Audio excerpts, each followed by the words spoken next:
Surrounded by some of the most beautiful islands of the world, the Coral Triangle is located in the Pacific Ocean between the Philippines, New Guinea, and Indonesia. A wondrously and fantastic undersea world does exist. In the bright water, the many different colors of the fish and corals illuminate with their collective power.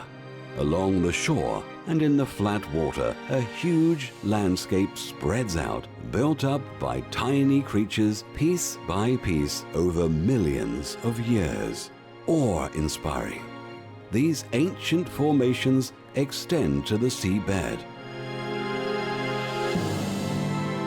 Every cubic meter of these coral reefs is home to countless species, animals, and plants. Here, evolution found a unique place in which big, small, dangerous, and bizarre creatures could exist. Today, they are prevalent not only in the Coral Triangle, but also in many other parts of the world. In almost no other part of the world you can discover what you marvel at here. All species live in perfect accordance with the others. What used to be paltry, sandy ground today is a symbol for variety and natural plenty. So, come with us and let's visit the universe of the corals. The magic world of the corals is put together by hundreds and thousands of creatures. Such diversified games of nature are only found in a few parts of the world.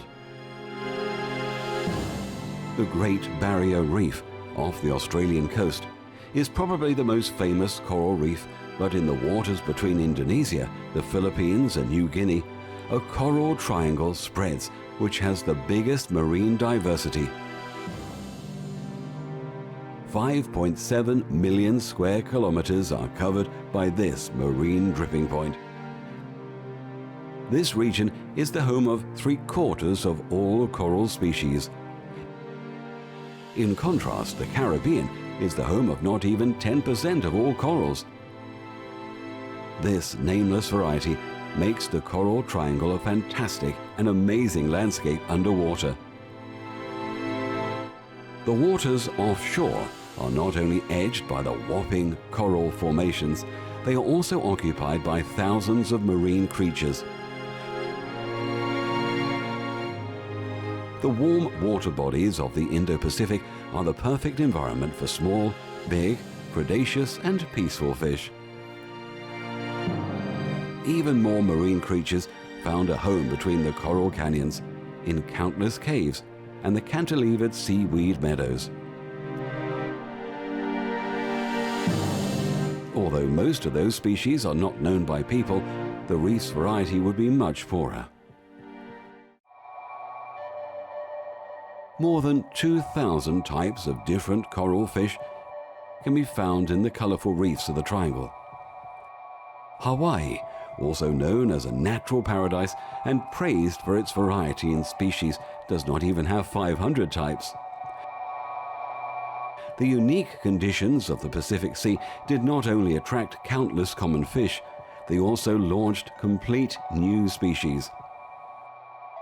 These have a scientific name of an endemic species and glamorize the reef and make it one of a kind. It was a long and windy road until the reef turned out to be what it is today.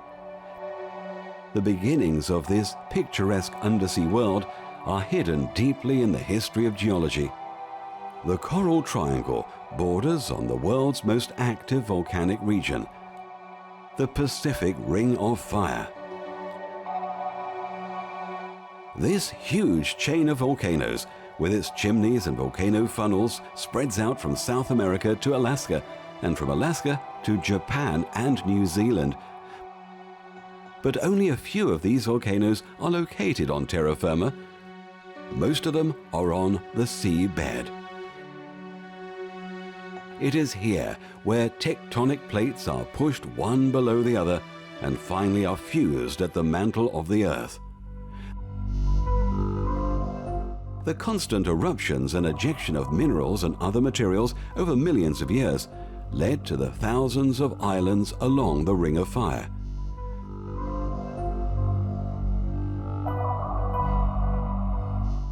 Close to the Coral Triangle, countless islands were formed after eruptions and the following slow stacking of volcanic rock. Those islands, surrounded by shallow water, made it possible for corals with their amazing beauty and variety of fish to take up residence in that area. The beauty of the Coral Triangle is beyond controversy, but it is also due to the perfect conditions of living for marine animals of all types, the basis of food for about 120 million people who make their living from fishing and other reef resources on the bordering islands.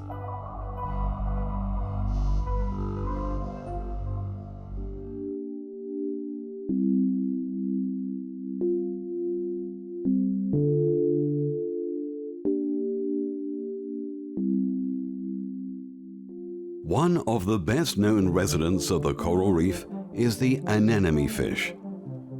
The anemone fish are a specious species, but only 2 of the 29 species are called clownfish. In spite of everything, the exponents of the anemone fish are known as clownfish to almost everybody, not least caused by the adventures of a small animated clownfish father searching for his son. He spends his life almost solely in and around an anemone. The tentacles of the sea anemone provide this little fellow a welcome protection from predaceous animals and hunters. As a recompense, this brave fish banishes other dodgers such as butterfly fish or filefish who like the taste of the sea anemone. You might think sea anemones are plants, but they are animals. They are even able to change their place of location. However, this act is very stressful for the animal, which is normally deep-seated in the ground, to fish food out of the water with its tentacles.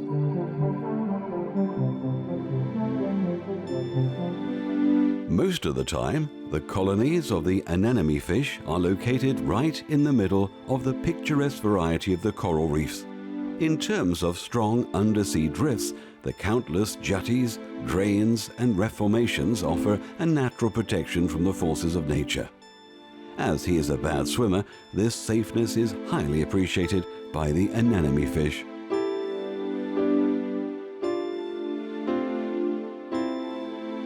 The next resident, wiggling through the hillsides and gardens of the corals, is not as peculiar as the shy anemone fish. To linger almost his entire life in an anemone would never cross the mind of an anthias. The anthias forms some of the biggest shoals in the coral reefs worldwide. Hundreds, up to thousands of these animals build groups to hunt oceanic plankton, which is the nourishment of most small fish. These gigantic shoals add immediately an orange-red color to the reef and include lots of smaller unions. Although the few males lead the unions and shoals, the majority are the females. This is caused by the fact that all anthias are born female. There are a lot of differences in size and marking in between the genders. Scientists call that a gender dimorphism, but as our eyes only can see the orange-red color of the young females in such a big shoal, these dimorphisms are not really recognized. The females stay in their harems until the male dies. Then the strongest female turns into a male within only a few days and assumes the leadership of the harem. This sex change is not unusual for coral regions and helped a lot of species to survive years of evolution. Nearly indefatigable, the shoals cleave through the different features of the reef. The monumental formations seem to watch over the sea through the ages. Like a part of the ocean bed, the reef appears as a component of the earth since its formation. But as every animal, the coral started once very small. The cornerstone of the huge coral reefs is one single polyp, a small cnidaria. Together with also small algae, they form a symbiotic collective. While the polyps guarantee the alga, called symbiodinum, a safe place, the algae supply the polyps with energy using the aid of photosynthesis. When the alga starts the photosynthesis, a bond of carbon dioxide to sugar takes place. The result is usable energy, which is the basis for the reefs.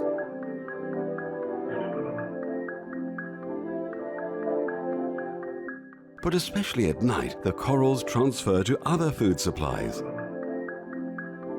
The microscopial plankton is being caught from the coral's short tentacles and is also used by the polyps as an energy provider. But of course, the ability of the corals to get lime out of the marine water is much more important for the buildup of such a gigantic reef than catching plankton. This aragonite is dropped out at the bottom of the corals and expands the skeleton of the corals little by little.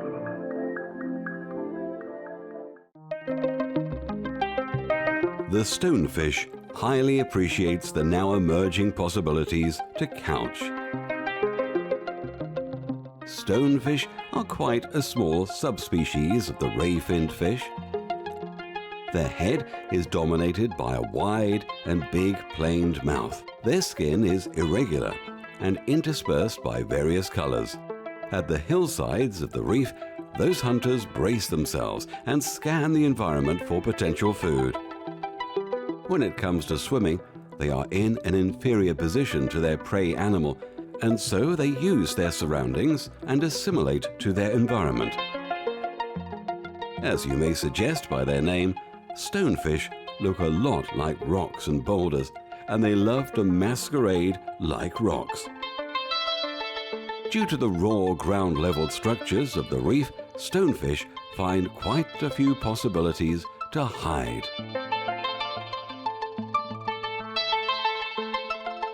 These fish can become dangerous for people as well. Their spines are filled with a very painful poison.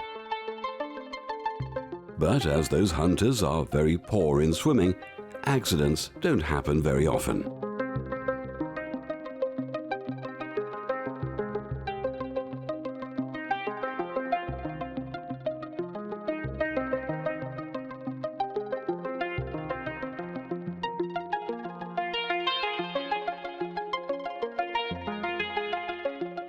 Other than his clumsy relatives, this firefish is moving gracefully through the coral world.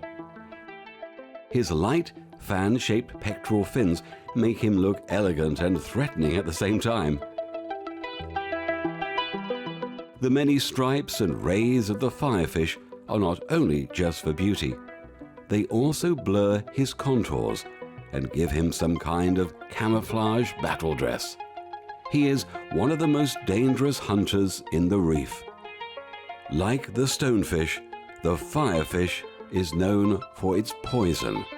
The fins evenly spread all over the firefish's body, and they contain the poison. It is extremely painful, but at least for people, not deadly. However, the firefish does not use his poison for hunting. He saves his poison, just in case other predators, such as the moray, might attack him. If the firefish has to defend himself, he points out his poisoned fins to his enemy. In most cases, he is able to drive back his rival. His delicate fins are not just nice to look at, they are essential for his survival. Not all exponents of the firefish possess the same fine fins or the same elegant dorsal fin. The wide fins of the Pacific lionfish look like waving flags while he is moving through the reefs and landscapes. He is inactive most of the day and keeps away from the other inhabitants of the coral sea. His body is not designed to keep the speed high. He uses the shelter of the darkness to come closer to his prey animals. But there are more exotic animals living in the darkness and winding chasms of the coral reef. The frogfish is not really one of the most elegant or beautiful coevals. In front of the green, muddy setting, he seems to disappear.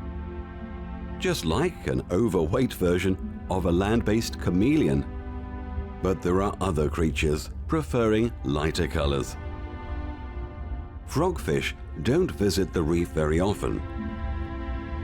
Usually, they prefer the seabed in a depth of a few hundred meters.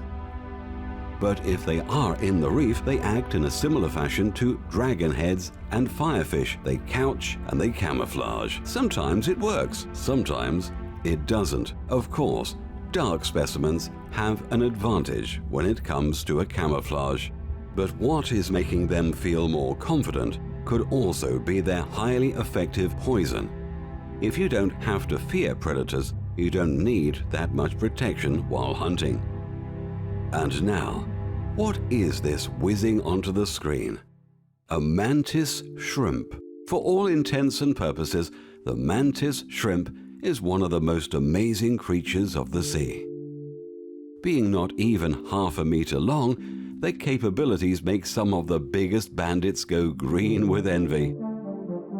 Their constantly moving big telescope eyes might be the most eye-catching feature of the mantis shrimp. Their almost complete panoramic view is enhanced by one of the biggest color perceptions in the animal world. Unlike people who can only distinguish 3 primary colors, and their minds then make up the colors from those 3, the mantis shrimp is able to see 16 primary colors. Hunting is his daily work.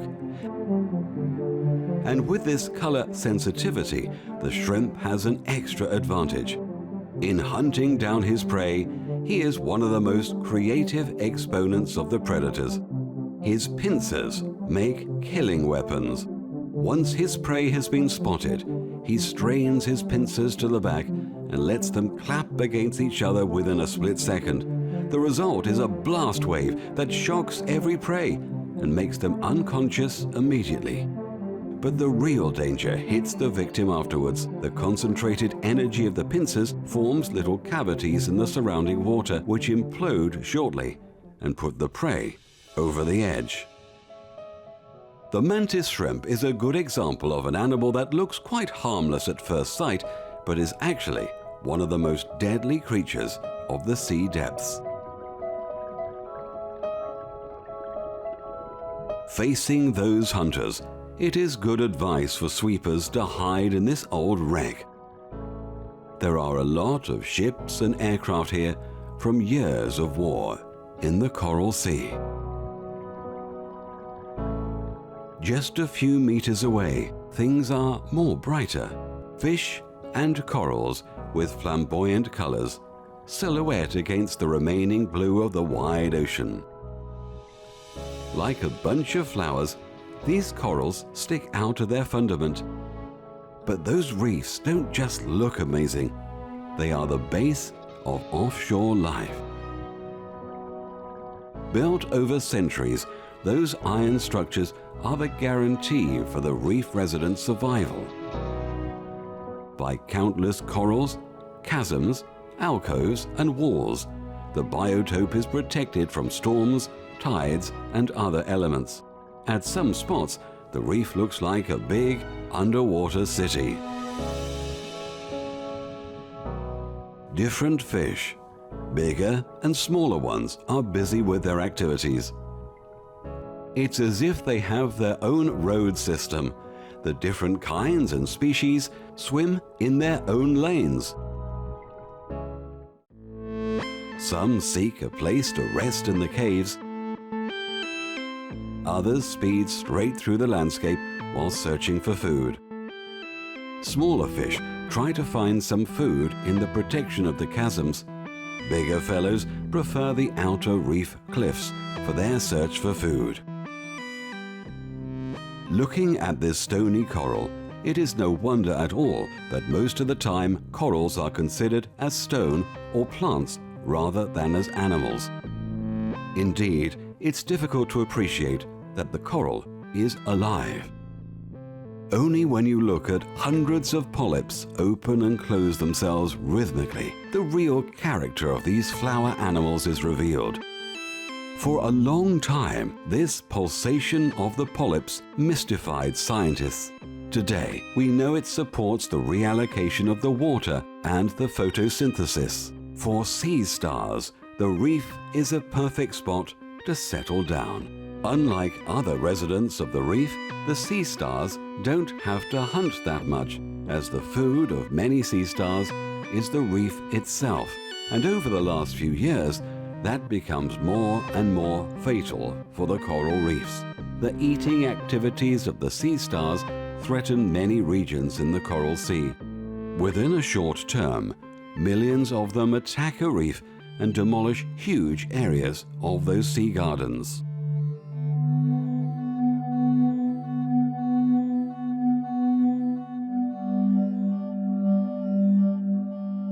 Short, fast, and striped. That is the eel-tail catfish. Here's one of the few catfish living in the open sea. In shoals of a few hundred fish, the puppies can band together. They are easily recognized by the big contrast of their light and dark stripes. As all catfish, they have 8 baleen at their mouth, looking quite similar to insect feelers. For the eel catfish, they are very useful as organs of smell and touch. As their preferred prey, animals like to hide in the sand, especially the sense of smell leads the shoal on the right track. Looking for food, the shoal literally overruns the seabed. The animals at the bottom scour the sand for small crustaceans or fish. Their groping baleen help them to discover their prey. Simultaneously, their conspecific overtake them at the top. Like an inexorable roll, the shoal blazes its trail through the hunting grounds of the reef. Being part of a shoal does help the eel catfish aside their daily rambles for food. The massive animals, the flowing movements, and the contrasts of the stripes fool potential predators. They think the shoal is one single huge fish. Besides this delusion, catfish rely only on poison on their back. The poison is located in sharp quills and causes strong pain, even for people. But at a time when the catfish uses his poison, it's already way too late for him. This is the reason why the protection of the shoal is so important for him. It makes a lot of sense to coordinate to form a shoal. The mirror neurons are the key.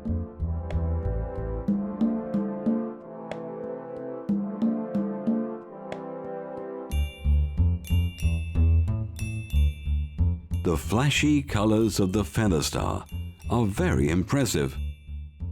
But there are also less flamboyant species such as the soldier and squirrelfish, not really known for their beauty, but they have a share in the uniqueness of this place. Right in the middle of a kind of living art is the home of the soldier and squirrelfish. No matter which coral, form or color was here first, today a nearly overwhelming variety with most different colors grows over the seabed.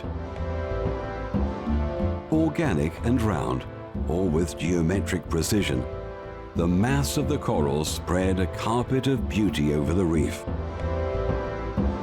Just like flowers in a new-made bed, countless young corals tiller out of the stones at the side of the reef.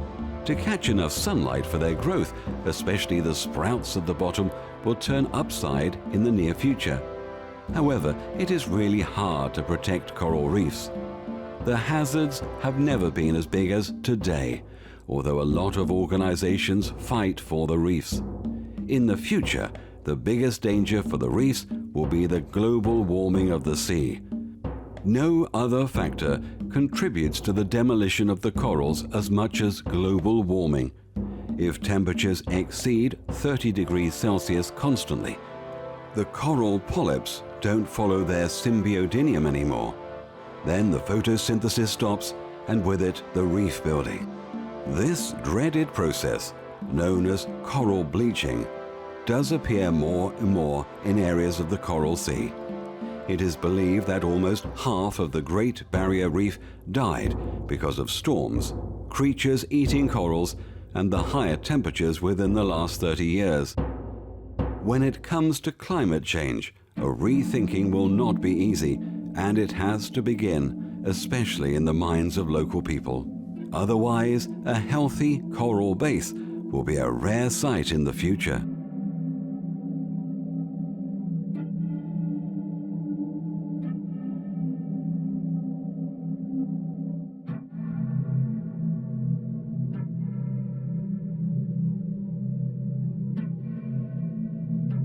It appears that this snake, making an excursion on the beach, got lost.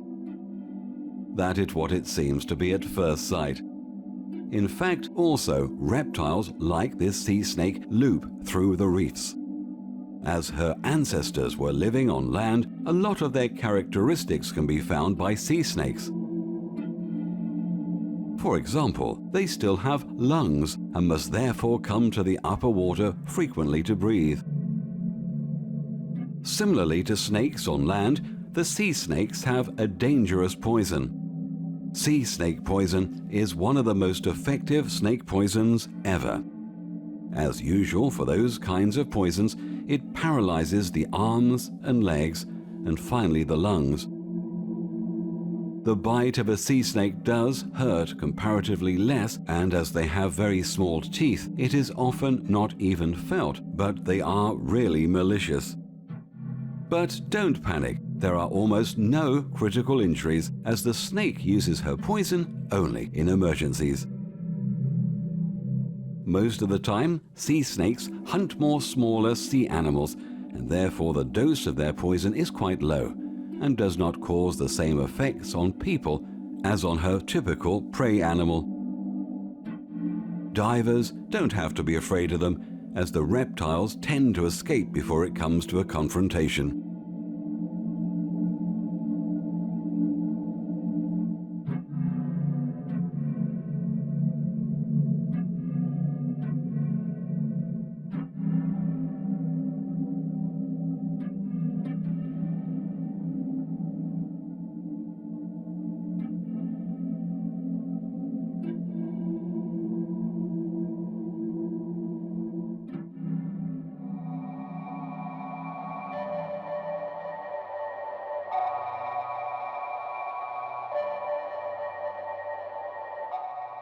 The snappers are a species in the coral's cosmos. More than 100 species cavort in the Earth's reefs. And of course, all kinds of colors and shapes are found in this family. In the Indo-Pacific, a strong yellow prevails and enriches the environment's world of colors. Usually, the snappers swim close to the water's surface and resort to the deeper areas very rarely. To defy other fish, they affiliate to little shoals during the day. Only at the end of the day, they disband their formations to hunt themselves. What is not seen at first sight are the big fangs and many smaller teeth inside the sharp mouth of these colored sea animals.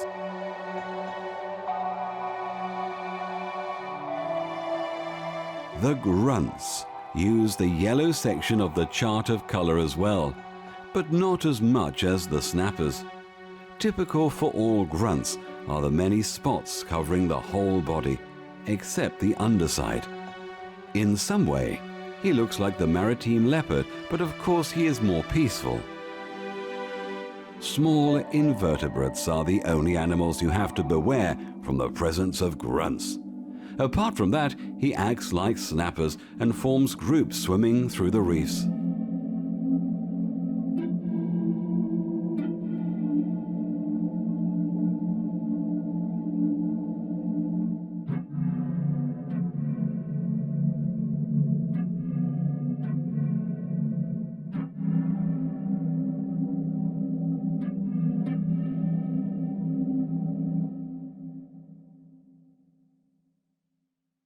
the most dignified creature of the sea is floating above this coral base. Their aplomb and calmness is fascinating, but ocean turtles are still determined. Today, these saurians are one of the oldest reptiles on Earth. Over 100 million years ago, they split from their relatives on land, and ever since then they have been living in the world's seas. Over this immense period of time, they saw the rise and fall of the dinosaurs, witnessed the continents moving to their positions today, and survived some of the biggest catastrophes hitting the planet. Animals and plants on land and in the sea changed over these years, but the turtle's DNA was hardly transformed or defined. Every year, ocean turtles move thousands of kilometers through the oceans. For years, they swim the seas, they visit countless islands, reefs and sandbanks, and yet still return to their place of birth for their egg deposition.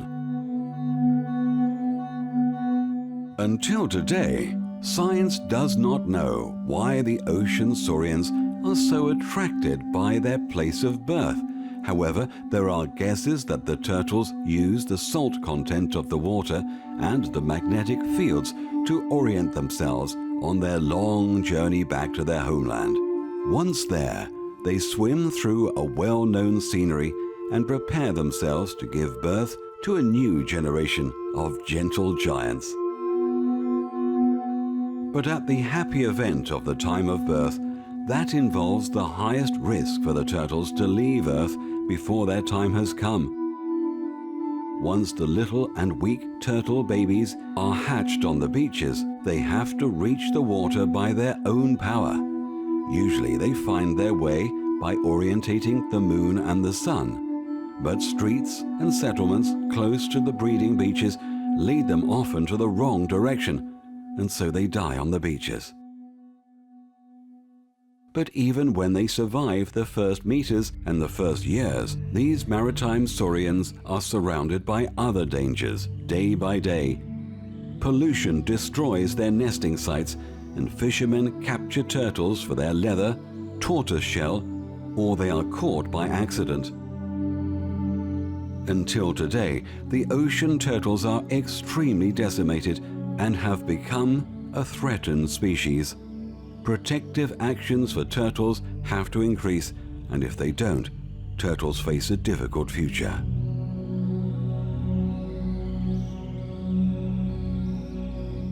But let's turn to some more enjoyable sea stories. There are lots of inhabitants in the reef who turn their home into an extraordinary place using nature's gifts.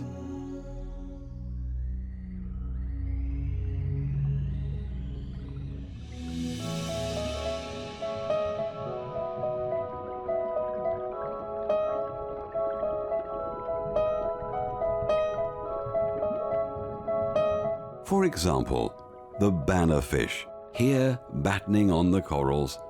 He was named after his high fin at the back. It's absolutely impossible to miss the oceanic bird of paradise. The Bannerfish does need his wide banner mostly during the pairing season.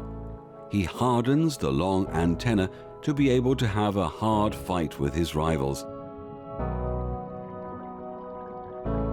After a fight, the winner stands tall and will try to win the female's favor. Once two Bannerfish found each other, they stick together faithfully and give the world, year after year, new blood. For the graceful fish, the reef is paradise on earth. The copious fissures and cracks in between the corals are a perfect place to hide for the Bannerfish. But they are not the only ones to use these hideouts. There are many whirled and agile fish appreciating those hideouts like the Bannerfish in the reef. For example, these two blue-cheek butterfly fish looking for food at the tongue of the reef. The colorful fellows are doing this in a quite unhurried fashion. There is no wonder for this, as there are no predators around. If there was, they would not choose these tiny fish for lunch anyway, since the reef offers more than enough possibilities.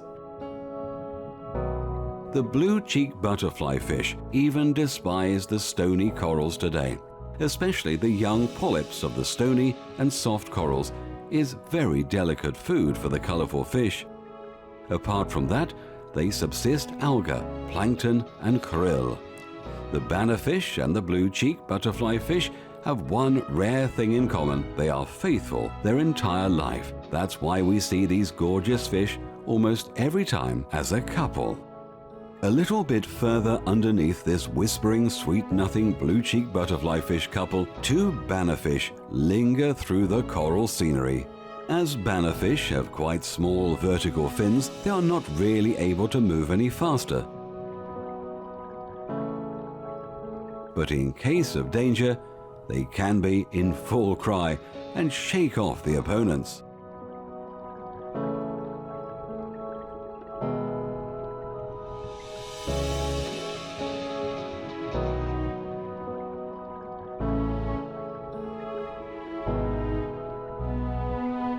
A few meters away, a giant clam roosts between a few corals.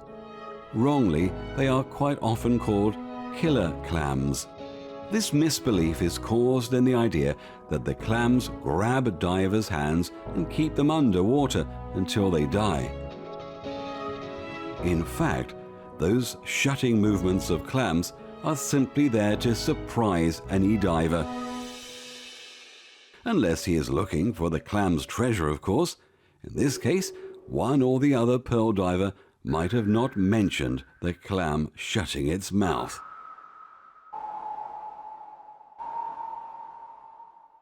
Indeed, the blowfish does look a bit funny, as he doesn't look like the images from movies or pictures remotely. He is not recognized for what he actually is. This is because the typical expanding is quite rare. He sucks a lot of water into his stomach and therefore can reach a multiple of his size. However, the blowfish's day-to-day routine is controlled by other things. For example, this black-spotted puffer is being cleaned duly from a cleaner fish who came around. Especially the cleaning of the gills and the vertical fins is vital, as at these parts infections and illnesses can have the most impact. Compared to others, blowfish have only small fins. The fins at the back do only provide a stabilization of the swimming lane and not an extra push. This is why blowfish are slower reef inhabitants in general. But on the other hand, they are one of the most agile. They can move in the narrow reef's tract of veins without hindrance, and other than most of the fish, are able to swim backward. While on foraging, their beaked mouth is a big help.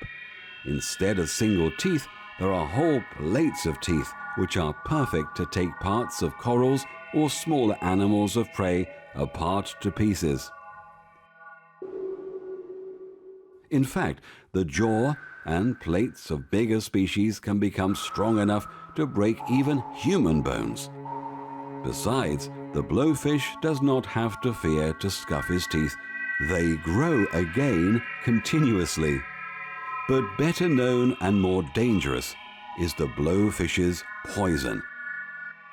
It is one of the most toxic substances a fish can own. The poison does not directly kill the victim, but paralyzes it completely.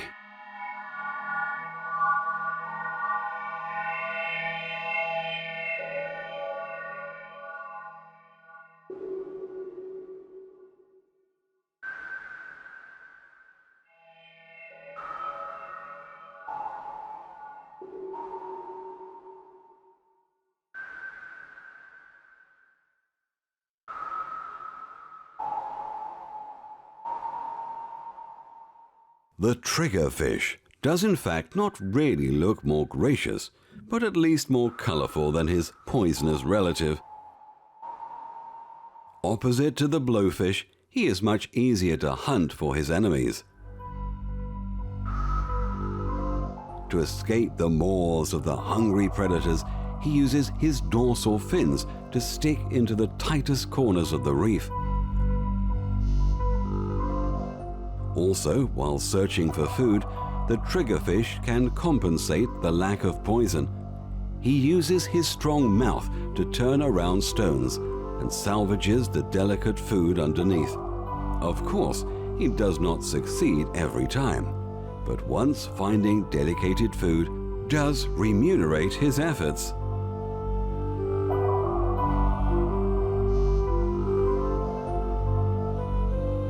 In the complex tract of veins, the most different and diverse terms of life collide, and people can only wonder at the unhidden acts and creatures within the reef. What kind of new wonders are still hiding behind the grand gate of the Coral Sea when it's still in the dark? It looks like the next resident of the coral reef fell into a giant paint pot a long time ago. But although looking happy and harmless, he is a feared coeval, the grouper. It may not look obvious, but he is one of the most successful predators in the coral reef. Some species can even become more than 2 meters long. Their danger is the element of surprise. In particular, the mouth of groupers, which is much bigger than the mouth of other fish, and that's very important. Like the stonefish, which we met earlier, they rip their mouth very fast and suck in their prey within seconds. As the coral reef is a nursery ground for nameless species, there are always possibilities for the grouper to appease his hunger. Groupers rely a lot on their hunting grounds. As time goes on, the males dominate more and more and make their demands on larger areas. The groupers consist of many different species. They may look very different, but all species use their territories to maintain real harems of females. The offspring of groupers is always female, and just like anthias, who also have female young blood, the females do not remain subordinates of one single male. In opposite to these schooling fish, the male does not have to die to provoke the sex change. Instead of that, the females turn into males 7 to 10 years after their first egg deposition and after they have found their own territory. This guarantees the preservation of the species.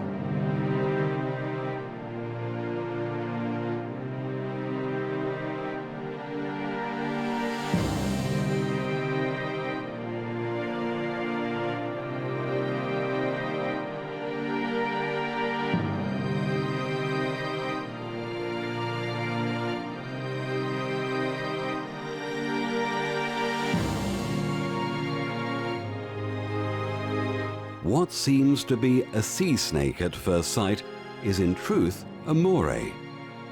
The ribbon moray eel, as we see it now, is the most eye-catching species of morays. During their lifetime, they abandon the black and white coloring and change, finally, to females. Morays start their extensive foraging out of caves where they spend most of the day. On one side, the chasms are great spots for an ambush, and on the other one, they are places to adjourn. Some species even spend their entire life in the countless caves of the coral reef and never reach the open water bodies. That is why they are dark horses for scientists. Characteristics for all subspecies is the pulsating opening and closing of the mouth, but that is not a threat. It is just their way to breathe. In opposite to that most refreshing breath as they let water flow through their gills. But therefore their mouth must be opened all the time. It is these contrasts that make a beautiful part of Earth to a center of biological variety. In the evening, most species go for long forays through the reef on their search of food. As their sense of seeing is quite poor, morays cannot rely on their eyes. Instead, they have an extraordinary sense of smell and are able to smell their potential prey from a distance. But this is not the only present Mother Nature gave the morays. In addition to their normal set of teeth, they own a second jaw behind the teeth to make it possible for them to swallow up the prey even faster. Rightly, those predators are feared by other fish in their hunting grounds.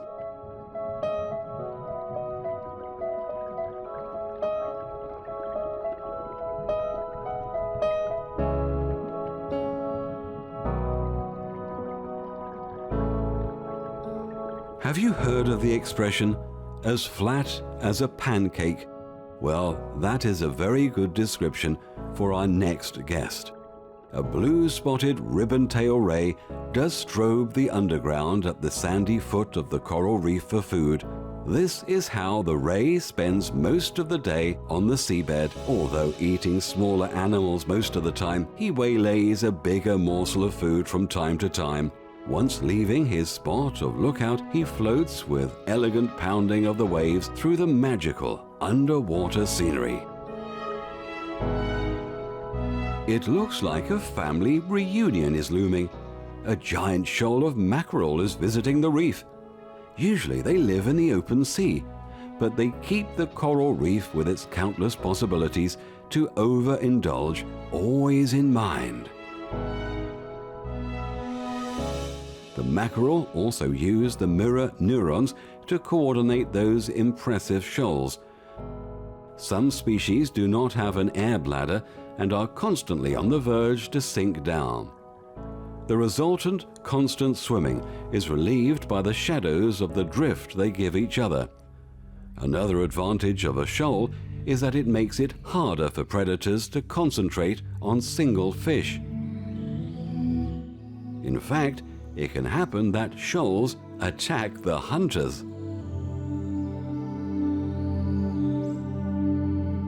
If a mackerel shoal is impressive, wait till you see a shoal of barracudas. Barracudas are the silver arrows of the sea. Their natural form, muscular and streamlined bodies, seem to be made just for powerful sprints. Once spotted their prey, they can reach speeds up to 50 kilometers per hour. But their most dangerous weapon is hidden in their long mouth. Inside, there are sharp teeth just waiting for potential prey. Especially in a big shoal like this one, barracudas are one of the most threatening predators of the sea. However, barracudas only stay in such big groups in their adolescent phase. Once grown up, they separate and hunt on their own. You simply have to admire that silver reflecting mass of fish in perfect coordination, although they are basically nothing else than an allegory for a merciless hunter. Just like the barracudas, there are two sides of every story. Day by day, hunters and hunted are living only a few meters apart in the reef. Surrounded by nothing but the endless blue of the sea, current regeneration is the center point of this colorful world. But what is hidden behind the first sight is more than the regeneration of the reef. It is the constant creation of new animals, fascinating the earth with their beauty, dangerousness, and uniqueness.